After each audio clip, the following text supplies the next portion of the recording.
Welcome to our evening lecture. After a very, very intensive day and hot day in our new building. So, Nathan asked me to introduce Agnes Heller, because we are both Hungarians, and Hungarians can introduce better another Hungarian. So, I am extremely happy and I am absolutely honored to introduce Ági, because I know her more than 30 years. And it's really our pleasure to have Ági here tonight. Agnes was born in Budapest in 1929 in a Hungarian Jewish family. In 1944, her father was deported to Auschwitz, and he died before the war ended. Heller, Ági, and her mother survived the Holocaust in Budapest in the ghetto. In 1947, Ági began, Ági began to study physics and chemistry at the University of Budapest. However, she changed her focus soon to philosophy and listened to the lectures of the philosopher György Lukács. 1947 was also the year that Agnes Heller joined the Communist Party as a young Zionist, but 2 years later she was expelled from the party. The story repeated itself a bit later. After 1953, she could finish her doctoral studies under the supervision of Lukács, and in 1955 she began to teach at the University of Budapest. As Ági mentioned in many publications and interviews, the 1956 revolution was the most important political event of her life. After the defeat of the revolution, Agnes Heller, with Lukács and other critical theorists, started to study and also effectively questioning the role of the Soviet Union in Hungary's future. And again, 2 years later, Agnes Heller was expelled from the Communist Party, and she was also dismissed from the university in 1956 for refusing to indict Lukács as a collaborator in the revolution. After a couple of years, from 1963, the so-called Budapest School started its work, and Ágnes, with Lukács and others, like Fehér Ferenc, Márkus György, Vajda Mihály, started critically discuss the contemporary situation, political situation in Hungary. Agnes Heller's work from this period concentrated on themes like modern societies, liberation theory, and such topics like the philosophy and sociology of emotions. Until the events of the revolution of 1968 in Prague, the Budapest School remained supportive of reformist attitudes towards socialism, but after the invasion of Czechoslovakia, the school and Agnes Heller came to believe that the East European regimes were entirely corrupted and that reformist theory was apologist. After Lukács' death in 1971, the school's members became victims of political persecution, were made unemployed, so their dismissal from their university jobs, and therefore Ágnes and her husband, the philosopher Ferenc Fehér, along with many other members of the core group of the Budapest School, chose exile in Australia in 1977. They started to teach at the La Trobe University in Melbourne, and more than 10 years long. They were professor at this university. They left Australia in 1986 and take the position in the new school in New York City, where Agnes Heller was the Hannah Arendt Professor of Philosophy and Graduate Studies program till 2009. And since the 1990s, so after the revolution, Agnes appeared again and again in Hungary and became more and more active member of the Hungarian public intelligentsia. Unfortunately, the case is the same today. If you open a newspaper or listen to a broadcast, you will listen her voice or read her opinion, which is very, very important for us Hungarians to understand what is happening now in Hungary. I don't want to list all of her publications. I would like only mention my favorite book. This is the book on emotions, which is a very important and very current book again. So if you want to understand the non-rational sociological phenomena of current societies, please read Agnes Heller's book again. But now I will bring Thank you very much. Thank you, Eva, for the introduction. Thank you for being here. First, I have to apologize. I have written a paper, 10 pages long, and all in German. But I was told that I have to talk in English. So excuse me, I have to look into the German text and I wouldn't translate it, but I have to look at what I wanted to say in German, what I did say in German, and somehow modify it for an English-speaking audience. So I started with quotation of Hegel, that philosophy is nothing but our own time, expressed in concepts. When I speak about Hannah Arendt, place in so-called late modern times, I speak about the time in which many very significant philosophers expressed the same time in concepts. But of course, they expressed the same time in concepts in different ways. I have to enumerate a few significant philosophers of this time. One of Merleau-Ponty, Simone de Beauvoir, Adorno, Sartre, Foucault, Derrida, Deleuze, Habermas, these are all from the continent. Popper aus England, Arendt und Rorty aus America. Those persons, those philosophers, lived during the Second World War. Some of them also suffered at the time of the Holocaust. And even the younger ones among them went through the period of experience of 1968, that all of them had a very important historical experience.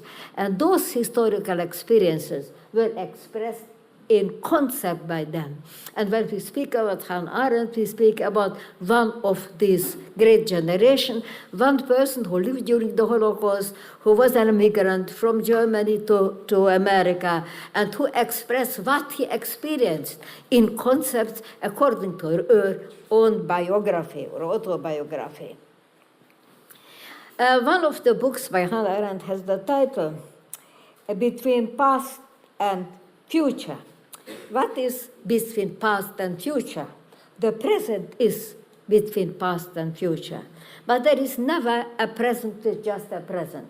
Every present is the present which came from the future. That you cannot understand the present without understanding to some extent the past.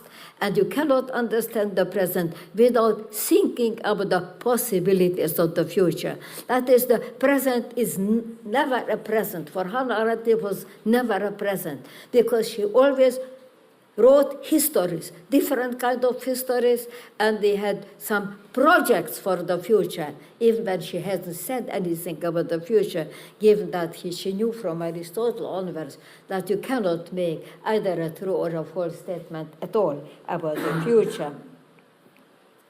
All this generation was different from the former generation, Heidegger, Wittgenstein, Popper, etc., etc. The whole generation was characteristically passionately interested in politics. And none of these persons in this generation were indifferent to politics. Most of them were interested, basically inclined to be leftist or liberal leftist. Some of them had illusions also in totalitarian governments, totalitarian ways of organizing society. These illusions were later lost by some of them. I mean, of course, Foucault or Sartre especially, or Merleau-Ponty too. They had very great illusions. Sartre never lost these illusions, but of course, you know that Foucault lost these illusions. Anyway, they were always interested in politics. So Hannah Arendt was in this respect one of her generation. She belonged to those people who went through this kind of historical experiences, and she was also passionately interested in politics, not just theoretically. She wrote also books which I would call interventions, like Crisis of the Republic, in which she wrote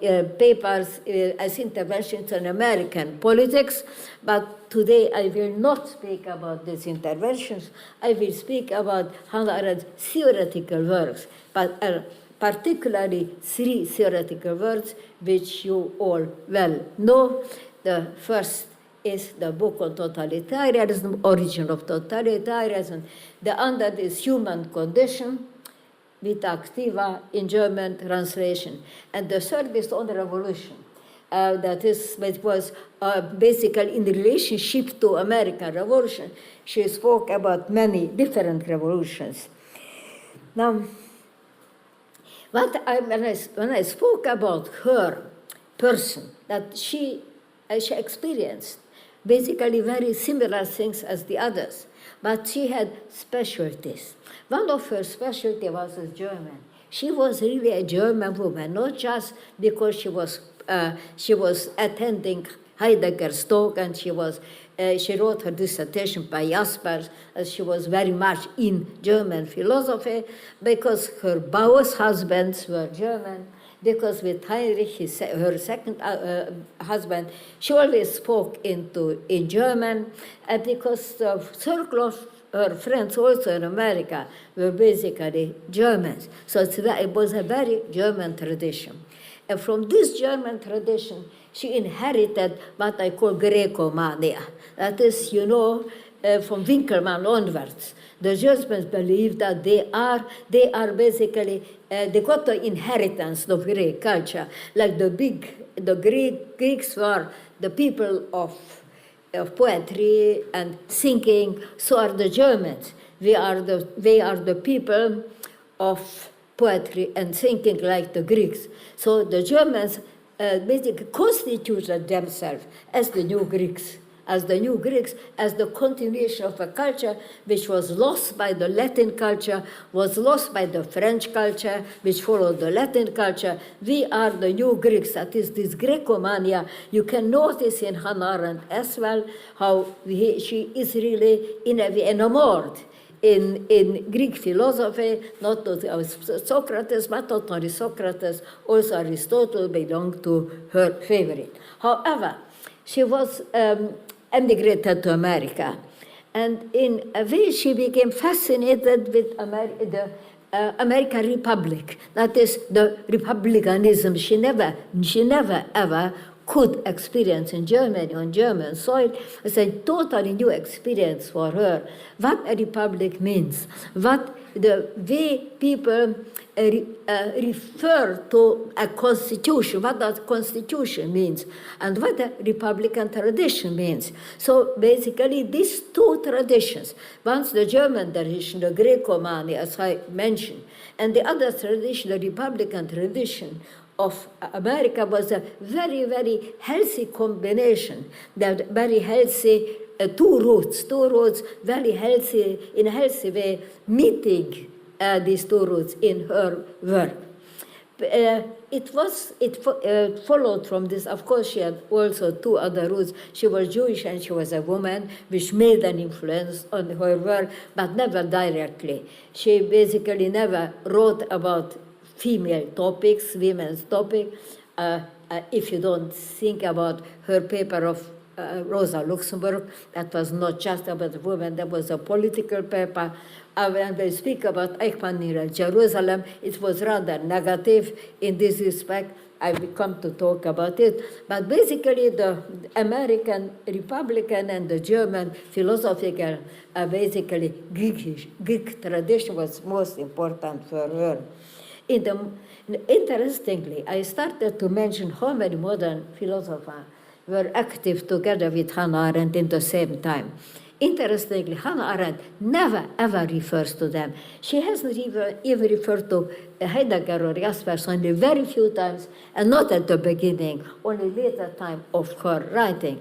She never referred, Sartre she hated. She believed that Sartre was not a philosopher. Adorno she despised.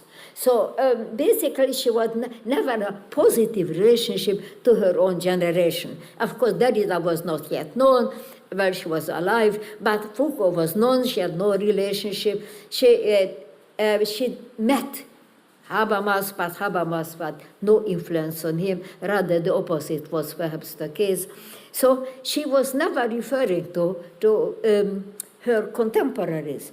She was referring, in fact, to very few philosophers. When she referred to philosophers about the Greeks, particularly Socrates, in the Heideggerian understanding of Socrates, and Immanuel Kant. Immanuel Kant, the greatest philosopher, obviously, of modernity, one of the source of inspiration for Hannah Arendt all the time, not just in her lectures on judgment, but basically in general, had made a great influence on her thinking. But it was only Socrates who never wrote anything, as you know, and Aristotle and Kant, but with the exception, she had no references. She hated Descartes. She followed in this respect, I would say, Heidegger's footsteps, that Descartes destroyed philosophy. She never referred to Hobbes, never referred to any English philosopher, neither to French ones. Because French culture, here she followed Heidegger, was too Latin for her taste, and Latin culture, Latin language, according to Heidegger, destroyed philosophy, of course. But now, when we speak about a philosopher, first you speak about the philosophical style. What was Hannah Arendt's philosophical style? I would say Hannah Arendt was a great essayist. And whatever book of Hannah Arendt you have in mind, from the book on totalitarian onwards, all the books consist of essays, different kind of essays. She never wrote anything else but essays. In totalitarian books, there's an essay on anti-Semitism. There is an essay on the Dreyfus trial. There is an essay on Disraeli. Yeah, these are different essays. And the connection is only that all somehow have a reference to the kind of totalitarianism. And the same thing is same thing is true about how it's called in Witaktiva in German. Yeah, human condition, that all parts of human condition are basically essays, or the three categories of actions are basically essays. So she's an essayist, but the special style of his essay is that she is strongly rhetorical. In political essay, because she wrote only political essays. In a political essay, rhetoric is not such a bad thing. That is the distinction between dialectics on the one hand and rhetorics on the other hand, which was so important from Plato I think that it is not fitting to political philosophy, because political philosophy is by definition rhetorical, given that she does not write sociology, doesn't want to be objectively describe institutions as political sociology does, but she wants to persuade us. She wants us to see the political things with her own eyes. And this is, of course, a kind of rhetoric. It is essay in rhetoric. That is her style. In all her works, you will recognize this style. She writes beautifully. She writes beautifully also in a language which she cannot write, about duly corrected by her friend. But she writes, her character writes beautifully. And this beauty expresses itself in this rhetoric style, essays. What are these essays? These essays are basically stories. Hannah Arendt also narrates, always narrates.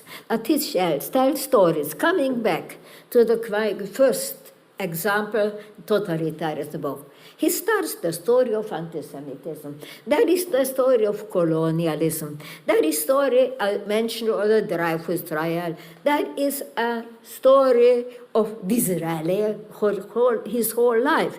So story after story. Basically, the book consists of stories. That means the essays are stories. The essays are basically not arguments. She never uses arguments. She always tells stories. And during the stories, within the stories, categories evolve. So I would say the categories, the new concepts, the new political words, categories, are developed by Hannah Arendt in a story. She tells a story, and in this story, in this essay, within this essay, a new category evolves, a new position emerges. And this emerges not just, what is this, what is that, let's define this, let's define that. No, it's not the case. It's the case that it develops. But before I start to speak about her political philosophy, because this is her forte, I want to mention two books which I consider to be failures. And before I speak about her great merits, I want to mention two books which are failures. They are two entirely different books. The first book is Eichmann in Jerusalem, and the other book is The Life of the Mind. True, only the first volume was there, the volume on thinking. Though the second volume was not authorized by her, so we speak only about thinking. These are basically two books which I think they are failures. They are failures for two different reasons. In Eichmann in Jerusalem, she wrote something that he shouldn't have written. And in the second book, she wrote something what she couldn't have written. That's not the same thing, because the first case, there is a moral aspect. That is, I think there is morally something wrong with Eichmann in Jerusalem. There is not morally anything wrong in the book on thinking. It's just a bad book. Let me first of Eichmann in Jerusalem. I think tomorrow there will be a discussion about this in the morning, so I don't go into details. That you can write political philosophy about politics and about anti-politics. Now, she wrote books about politics, and in the case of origins of totalitarianism, she spoke about totalitarian states. That is, she spoke about anti-politics. She was the first to tell us that totalitarianism is not about politics, but so many people believe that everything becomes political. She kept on saying nothing is political. It's anti-political, because politics can evolve only in a situation of freedom, only in the situation of liberty. Without a kind of liberty, without the possibility to do something free or make a free judgment, there is no politics whatsoever. So totalitarianism is anti-politics. But you can write an essay about anti-politics as much as about politics. But the Holocaust was neither politics or anti-politics. You cannot apply the well-known and well-practiced Arendtian Arendtian rhetorics on something on which it should not be applied. Because neither was politics nor anti-politics. Maybe later on, if you wish, I can explain my point. I think the book was totally misconceived. And why was it misconceived? I can give an answer. Hannah Arendt is a philosopher. She works out philosophical concepts. And when it comes to a concrete political analysis, she tries out her philosophical concept. She had a concept about evil. Not is evil. What is the source of evil? Ours, Heidegger again. Evil comes from not thinking. Yeah, not thinking. Doing something unthinkingly. That's why you do evil. What is the result of the book? Eichmann did what he did because he did it unthinkingly. That is, evil, if radical evil, comes from doing something unthinkingly. The theory is utterly false.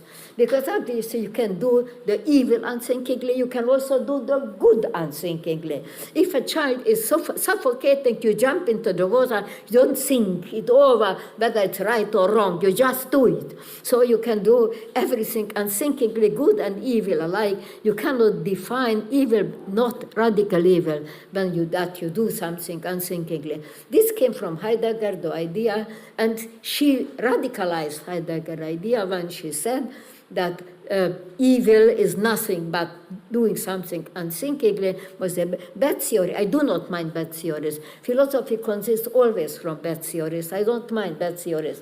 I did mind only that he applied it on the Holocaust, and that was wrong. About thinking, why I think it's a bad book, Thinking, because the same thing happens. She has certain kind of Heideggerian conception. She radicalizes the Heideggerian conception in this book on thinking, and the result is basically something which is absurd. So Heidegger said science does not think. Science does not think. Okay, you can make sense of this word. But when Arendt says scientists do not think, what can you make out of that? What does it mean? She says that basically problem solving is not thinking at all. And if you think about something, that cannot be pure thinking. That if you think about something, whereas I think about totalitarianism, or you think about the Holocaust, or you think about our seminar here, you are always thinking about something. If you think about nothing, you also think about something, because nothing is also something. When he said pure thinking, you cannot see about something. Even philosophy is not pure thinking. Philosophy always thinks on something. What can philosophy do? Nothing but think of something. She has also the image of Heidegger, that Heidegger said Socrates was sitting or standing in the draft of thinking. Somehow that thinking goes on, like that's the draft of thinking. You are thinking, doing it. But that is not an answer of, and Arendt said that Socrates never argued.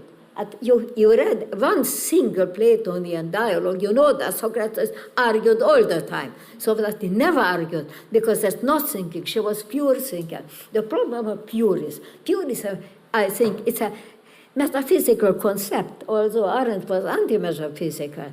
Pure is, of course, you have pure reason, and as pure understanding, they are maybe would say that ideas of reason. Reason itself is an idea of reason, but they are a priori. And pure is, in the tradition, a priori.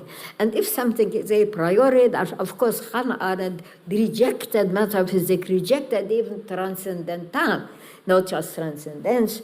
And how can she speak about pure thinking, which is not thinking? And she even says that persons think only if they're totally isolated with each other, totally contradictory of the philosophical tradition, which is a tradition of dialogue. It's a dialogical tradition, that you cannot be completely monological. That otherwise, okay, I finished this question, because now I want to speak about what she really did, what was the positive thinking, and why, how she, in a way, introduced innovation in political thinking.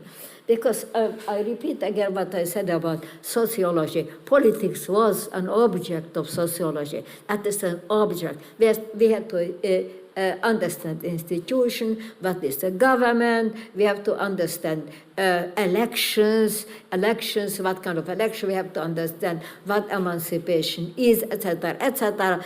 But Hannah Arendt was not interested in institution, and she was interested in action. Yeah, now I come to her major topic, action.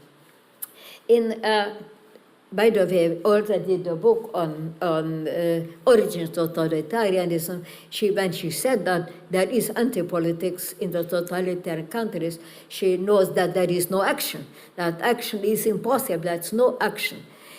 Action is something entirely different. Now we come to speak about a human condition. In the human condition, she speaks about three types of human activity. That human have three activities, and she writes about these three activities also in an essay style.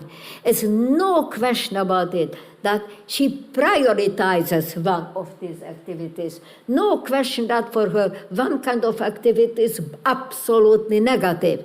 She wants to persuade us that so-called pure action. That is pure action. Pure action, this is the highest human activity. What is pure?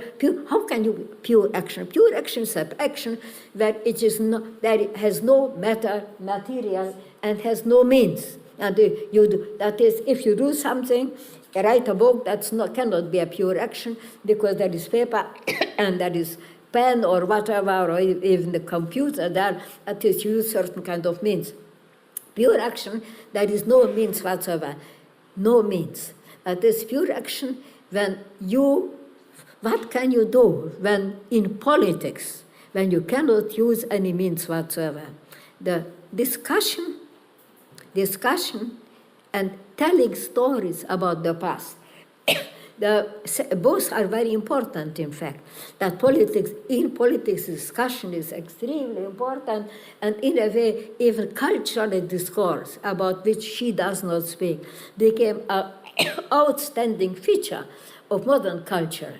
There was no cultural discourse prior to modernity. Cultural discourse is a new category. She never mentions it, but when she says space about discourse, about conversation, no question that conversation is a very, very important aspect of politics and also of modern politics. So conversation is what, and the other aspect, I mentioned it already, is telling stories about the past. What we nowadays call cultural memory.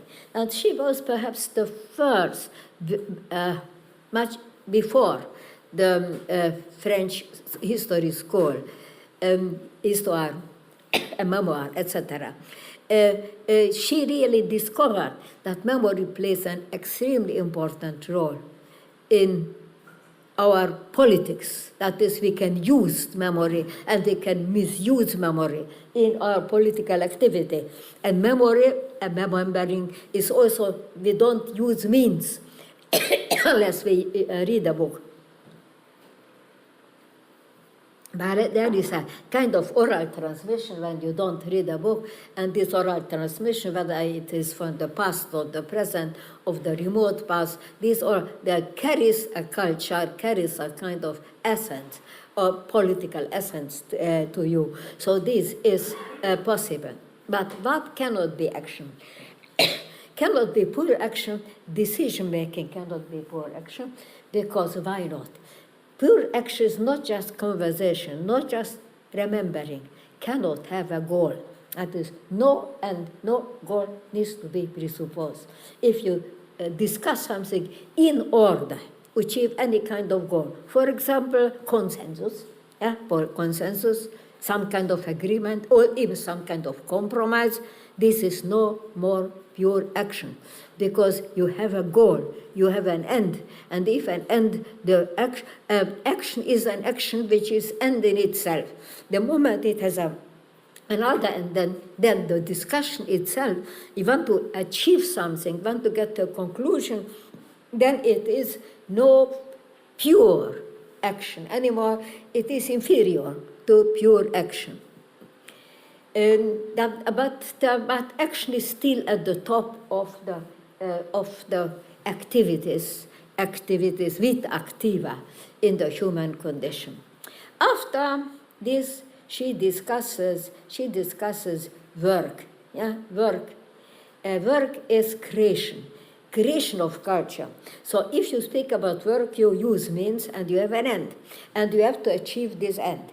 That is basically what this was an Aristotelian concept when you distinguish techne and praxis.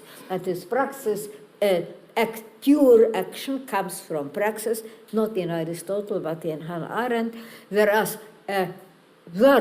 pure work is not pure, never pure, but a work comes from, that is techne. You create something that is important, and it's very interesting. You say you create a world. You create a world.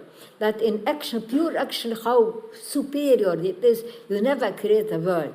The world you create through work. Work creates a work. You construct houses. You construct institutions. That is also work. You do something which starts to live because it is already done by you. The question is whether it's alienated or not. That's another issue which is not always discussed by Hannah Arendt by this point. She wrote about work twice in this book, in the same book, because the different essays developed this idea. The third category activity is labor. Labor is basically nothing else but the reproduction of human life. Reproduction, however, is the reproduction of society, where you use always material matter, but among the matters you use your own body as well.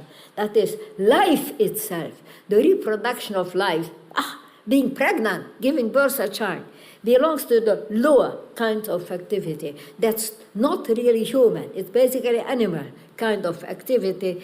It is something which stands in the lowest stage of the ladder. I mentioned the ladder because the ladder is an old philosophical, I would say, model. The ladder is there by Plato. We start, and by others, we start with sensuality. Sensuality is low on the level, low. Then we go a little bit up, and we go to get to a kind of understanding. Then we go up, and then you get to the highest reason, to the spirit, yeah. Then from down to up, and like in Plato's cave. You are in a cave, you see the reality, then the philosopher brings you up and you see the sun, you go up, you always from down, you up. Now, basically that's the same conception, Hannah Arendt, or even if she reverses the, not the story, reverses the telling of the story. She starts from up and goes to down. That is, the action is the highest, goes down. At the end, you arrive to mere life. She says at the end, and this will be a cultural criticism, that the modern age is only about life. It's nothing but life. It's nothing but labor. We do not create a new world. There is no pure action nowadays. We are living in a world of labor, recreating labor that is a totally meaningful life. But we live very strong cultural criticism, which was very fashionable anyway. It's always fashionable. We like to realize how badly we do nowadays in our world. That is always very attractive conception, but she did it well. She did this better. Now, when I leave these two books briefly, I want to turn to the development of political categories, and then first the book on revolution. And revolution, when she basically concentrates on two revolutions, on the American and the French Revolution. But she says one very important thing when she starts to discuss revolutions. Namely, she makes the distinction between liberation and liberty. That is, she comes to a conclusion which was not just a conclusion, but perhaps even a precondition of her thinking, that liberation in itself is not liberty. That you can be liberated, but liberty is the constitution of liberties. She uses this word, constitution of liberties. Liberation is the condition of the constitution of liberties, but it is not yet liberty. Of course, this story stems from the Bible. That in the desert of Sinai, those who were liberated from the slavery of Egypt wanted to go back, to Egypt, because they could not really live in freedom, because it's terrible. It's a lot of responsibility, etc., and they are hungry and they are thirsty, etc. You know the story. That liberation is not liberty. Was told in stories prior to Hannah Arendt, but she developed a theory of this. Coming back to the revolution, she compared American Revolution and French Revolution, and again, pure. You say the concept of pure. You have said pure thinking, pure action. Now we have pure revolution. They are always pure. What makes something impure? Material, matter. All kind of matter, goal and matter, somehow makes it impure. Now, it's a pure revolution, is a revolution which is absolutely political, when nothing else is at stake but the constitution of liberties. The moment the so-called social question intrudes the constitution of liberties, the revolution is no more pure. The revolution is dirty. It makes material makes it dirty, because when you speak about social questions, social issues, one person is rich, the other is poor. There is problem with the redistribution of wealth, and you say this is all. Everything is about matter, nothing about liberties. It's about economy. Economy, by definition, economy is something which dirtiness. You should not deal with economy. Politics must be pure. Politics should deal only with liberties, with nothing else but liberties, because otherwise there is no pure politics anymore. And this way, she compares the American Revolution with the French Revolution and gives us the story why the American Revolution was victorious and why the French Revolution was not victorious. And her suggestion is that the French Revolution was destroyed by the economy. It was by the social question. It was not a pure revolution, contrary to the American Revolution, which was basically a revolution of free people, people who liberated themselves as colonized people and constituted liberties immediately, but they were not concerned about social question at all. That's why American Revolution was so successful and French Revolution unsuccessful. The question is whether this is the case or not the case. She basically had also problems with American Revolution. There were, of course, all revolutions are betrayed, that she knew that. All revolutions betrayed, but the question is how much are they betrayed, by whom are they betrayed. If the American Revolution was betrayed, was not betrayed to the extent as the French Revolution was betrayed, which led to a dictatorship of Napoleon, etc., wars, as we all know from history. So that came from social question. And that's only history. But Hannah Arendt applied this on the contemporary world. She believed that in the contemporary world, politics should not deal at all with social questions. That was very much criticized by her friends as well. What can politics nowadays, what is possible politics if it does not address social questions? What are the object of politics if it does not concern social question at all? Contemporary politics. Arendt answer. There are two issues which are still there. One issue is discussion, and other is war, because the second is also not an economic issue, because just war when we fight for our liberty. Yeah, these are the two things which are not spoiled by matter. This is what a very problematic point was criticized by others, but she made a few other and very important developed a few important categories, and I want to turn to these categories first. One were very positive, the other I find problematic. Some of them were mentioned when I was here by some of you who gave a talk about. One was the new discussion of the concept of power on the one hand and the violence on the other hand. That is, we live in a time, you should not forget, very, very famous philosopher made a strong case for violence.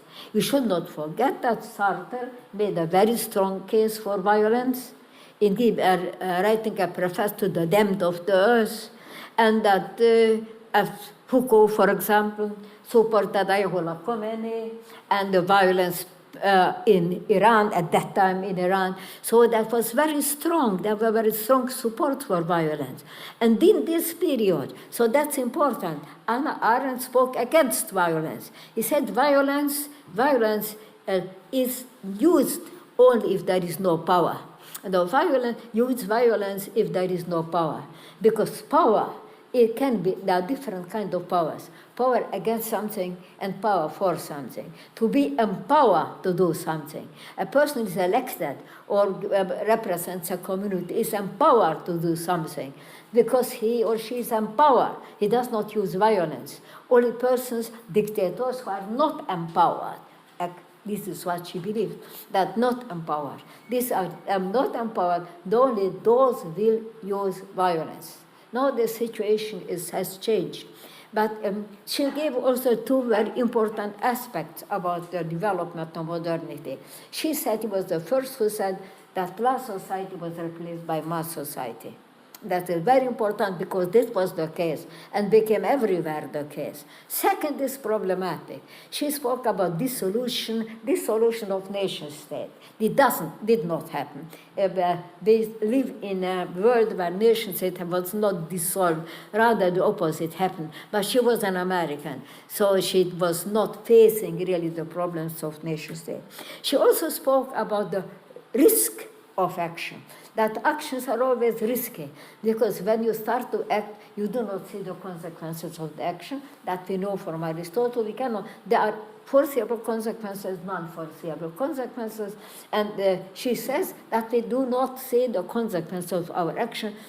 What does it mean that you are responsible for action? What can you do? How can you take this responsibility? He gave two answers to this question. One answer was the following: to make a promise. If you make a promise, then either you keep the promise or you do not keep the promise. That making the promise in a way determines you for keeping the promise, if you are at least a decent person. That is, the consequences of your action are in a way already present when you make a promise. The second is asking for forgiveness. And if you do something, and the consequences are evil, bad, etc., you can still ask for forgiveness. You can still say, I was wrong, please forgive me. Interestingly, Derrida used the sentences of Hannah Arendt in his book about forgiving, and it was used from his book. The third, these are categories I very much appreciate. I explained it to you only briefly, but these are very important new ways of understanding politics.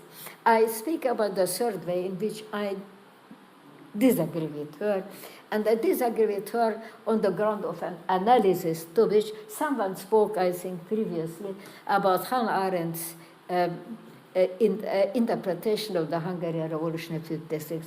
Who was the one who spoke about it? Yeah, the Hungarian Revolution of 1956. Hannah Arendt believed that this revolution made a case for the council system, and the council said that this direct democracy, that was really something which was aimed at. Direct democracy is superior to representative democracy. Representative democracy is not even democracy. It's cannot be called democracy. Only direct democracy is democracy. Now, first she misunderstood the Hungarian Revolution, because if any one of you read one or two of the declarations of workers, of peasants, or intellectual councils, all declaration demanded multi-party system and general elections. All of them demanded. So it was not true. You cannot contrast the two things. What about a world which consists only direct democracy? In my mind, it is a bad utopia. It's very close, a very bad utopia. It's very close to the kind of Morus utopia, or even the Phalanxter or Fourier. That is what we can call a so-called early utopian socialism. That is, in a small group, if democracy is practiced only a small group, then always a dictator emerges, a person who has greater authority in the small group, and people will be enslaved, mostly. Very rare that they are not enslaved. So I think it's not a good suggestion. And in addition, she lived in America. If there is direct democracy anywhere in the world, in the United States, there is direct democracy, not just elections, but in every workplace you move into an apartment house, you cannot move unless those who live there give a permission that you can move into the apartment house. In the university, everything is decided collectively. You have to sit in discussion all the time. So we have too many discussions in my mind, but it is not a thing I wanted to say.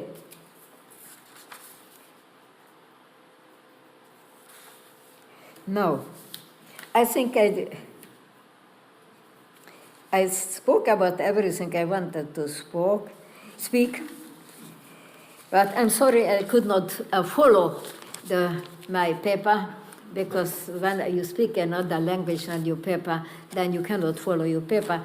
But this one I wanted to sum it up. Hannah Arendt was a great essayist. She was a political essayist. All her books are essays. All these essays are narrations. She develops her categories through narration. And through this narration, this style, she in a way creates new political concepts in which there is she develops not just new concepts, but a new way in discussing politics, not a sociology of politics. That's the kind of politics which considers human actions, whatever, however you describe action, far more important than the description of the functioning of institutions. I also spoke about the problems, the concept of pure, that is pure action and pure thinking. Both concepts are exaggerations, actually, because there is no such a thing, and a kind of a priorism she herself wants to reject. She's an original thinker, as everyone is original thinker. And I want to finish with the following thing. In these times of this, after Sartre, but in the time of Hannah Arendt especially, the isms were over. There are no more philosophical isms. There are no more philosophical schools. There is no Hannah Arendt school. We can interpret her work, and this work interpret in our own way, in our original way, in our origin, what we can make out of it. She can inspire us, but we should not follow her. And we can, as Derrida can inspire us, but a person who deconstructs like Derrida is simply a fool. Cannot express myself otherwise, because philosophers are individual philosophers, not private thinkers, as Rorty wanted to have, but personal thinkers. A personal thinker cannot be imitated, because if a personal thinker is imitated, the imitator becomes ridiculous. So that's a problem in contemporary philosophy. So when I spoke about the late modern philosophy and Hannah Arendt's place there, I have to finish with a skeptical remark. I do not know whether they were not the last philosophers in our European continent, but that's a question I can hardly raise. Thank you.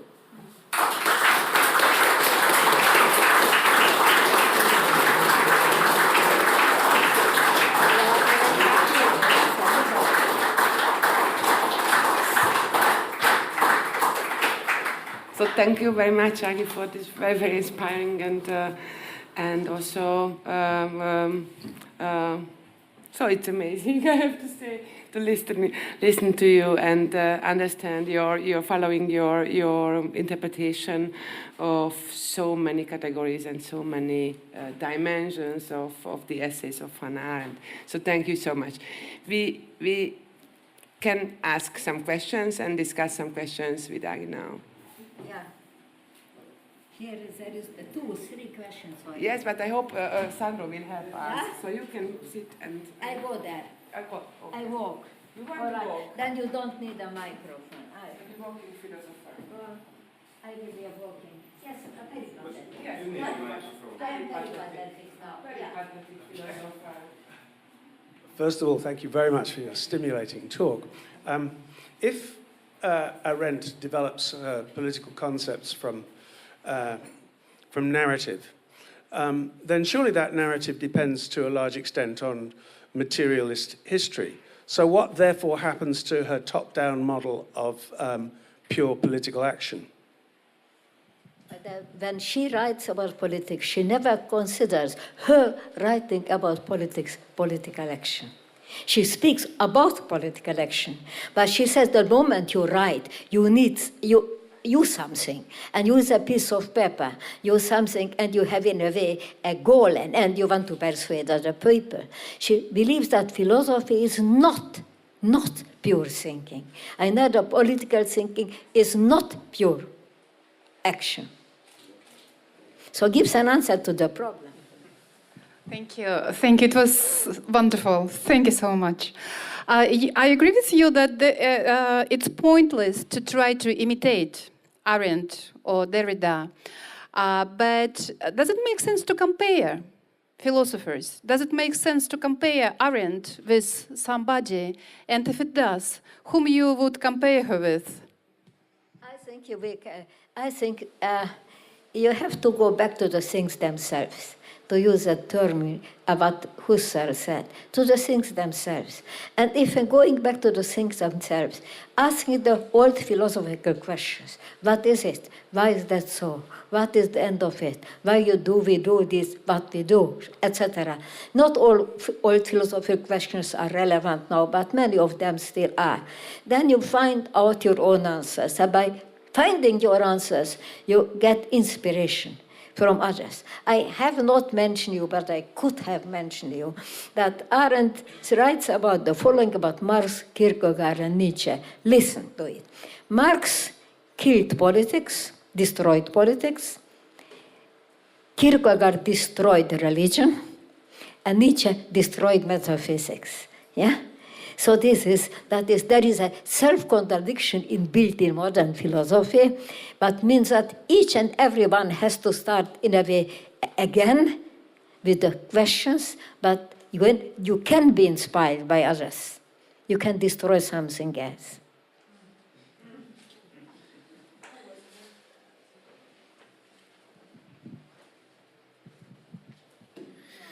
Two questions. The first one. Okay, 2 questions. The first one, you described the life of the mind as a failure. What are your thoughts about Arendt's lectures on judgments, which were supposed to constitute the last volume of the life of the mind? Second question, you argued that Arendt never made references to French thinkers, but wasn't she deeply inspired by Montesquieu and Tocqueville? Yeah, Montesquieu was one of the authors, right, because of division of powers, and that was her interpretation. She was not deeply influenced by Montesquieu, all the same, and she did not like the French Enlightenment in general. She was not really impressed by no Frenchman, maybe except really Montaigne or Montesquieu had any influence on her. About judgment, this book was not written. These are basically papers she wrote for her seminars in the New School. So you cannot make judgment about her position on judgment on the ground of I would say, papers she prepared for a seminar. But of course, when you speak of the whole conception that the critic of judgment is a political philosophy, makes some sense. It is not only a political philosophy, but it can be interpreted, among others, also in the light of a political philosophy. But I don't know how she would have developed this idea, because she unfortunately had no time to develop it. She died when she started to write this book. Any other questions? Yeah, I go there. Please. Thanks also for the face-to-face communication. But not necessarily. So my question is, thanks for a great talk. I'm almost convinced, but you could help me for the rest of the 10%. Because if you say she wrote brilliant essays and it's original thinker and storyteller and so forth, what is she not then? So you said she didn't develop arguments. How can you be a good essayist without arguing? What about how do you create concepts, as you said? Or to what degree is truth or objective truth a viable concept, an important concept then? And so forth. You know what I mean. Purity, yes, I agree, but in how far do we need clarification and precision in developing concepts? What is the difference between precision and purity? I mean, we kind of need both. And I agree that what probably fascinates many people here about Arendt is that she's an original thinker, but she did also argue, right? And she did also make claims about truth and so forth. So isn't that like a kind of a binary opposition that you try to make up? First, I did not want to persuade you, first and foremost. It's not a rhetoric. I told my story, and you can say, I agree with this, I don't like this, I don't see this, etc., as you just said. About purity. Basically, it goes back to Aristotle, the pure form, whether it's without matter. Yeah?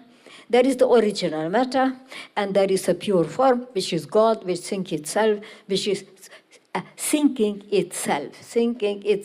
It's very much the model of Arendt's pure thinking, without her confessing this. But that's the final model. The pure form which is thinking itself, does not think anything else. This purity is an important traditional philosophical concept. Whether you like it or not, I'm not so in favor of this purity, but I would still, in Kant, we have the pure reason and pure understanding, and judgment is also pure, as you well know.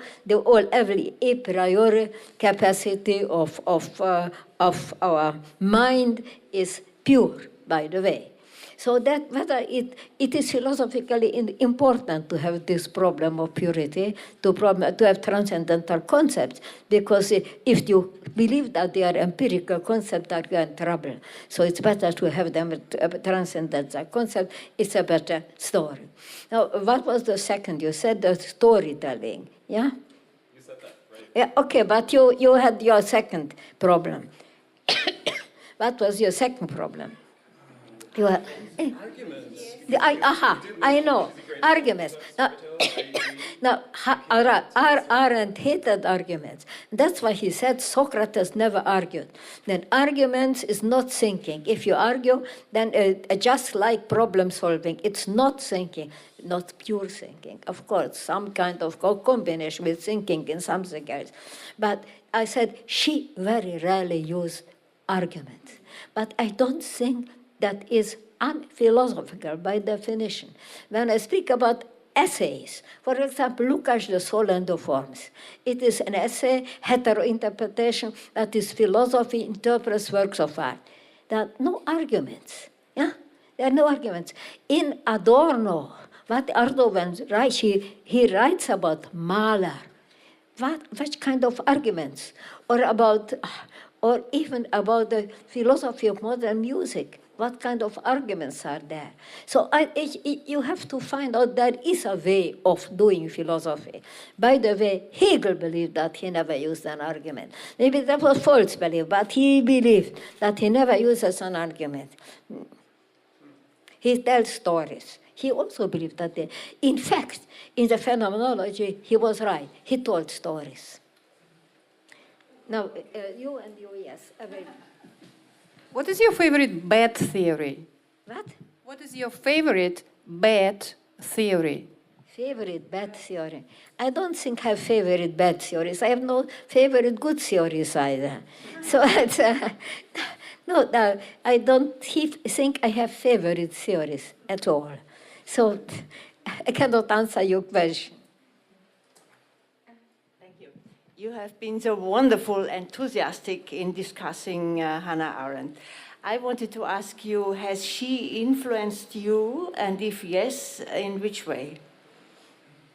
Hannah Arendt naturally interests me because she's a very significant political philosopher, and all significant philosophers in general interest me, because philosophy interests me. That is, maybe it's a very, very simple reason why I'm interested in a particular original philosophy interests me. That's, so can. Yes? Thank you so much for discussing. Thank you.